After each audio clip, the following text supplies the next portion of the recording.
প্রধান উপদেষ্টা অধ্যাপক ডক্টর মোহাম্মদ ইউনুস বলেছেন, সারা বাংলাদেশ জুড়ে আয়নাঘর আছে, যার সংখ্যাও নিরূপণ করা যায়নি। এরকম ইন্টারোগেশন সেল, টর্চার সেল সারা বাংলাদেশ জুড়ে আছে। সেগুলো আজকেই শুনলাম।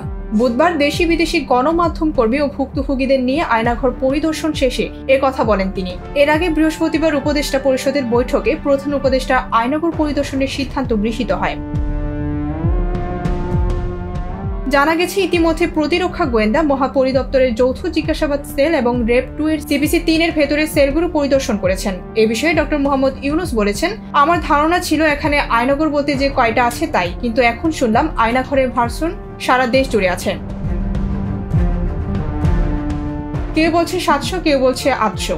সংখ্যাও নিরূপণ করা যায়নি। কতটা জানা আছে, কতটা অজানা রয়ে গেছে। নৃশংস অবস্থা। প্রতিটি জিনিস যে এখানে হয়েছে, যতই শুনি ততই অবিশ্বাস্য মনে হয়। তিনি আরো বলেন, যারা নিগৃহীত হয়েছে, যারা এটার শিকার হয়েছে, তারাও আমাদের সঙ্গে আছে। তাদের মুখ থেকে শুনলাম এটা কিভাবে হয়েছে। আইয়ামে জাহিলিয়াত বলে একটা কথা আছে।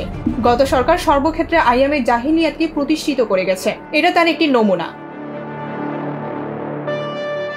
গত 19 জানুয়ারি প্রধান উপদেষ্টার প্রেস উইং জানায়, গুম সংক্রান্ত তদন্ত কমিশন প্রধান উপদেষ্টার সঙ্গে একটি বৈঠক করেছে। সে বৈঠকে গুমের ঘটনায় তদন্তের অগ্রগতি সম্পর্কে প্রধান উপদেষ্টা ডক্টর ইউনুসকে জানানো হয়। গুম করে বন্দীদের যেখানে রাখা হতো তা জায়েন্ট ইন্টারোগেশন সেল বা আয়নাঘর নামে পরিচিত। কমিশনের সদস্যদের আহ্বানে সেসব স্থাপনা পরিদর্শনে যান অন্তর্বর্তী সরকারের প্রধান উপদেষ্টা ডক্টর মোহাম্মদ ইউনুস।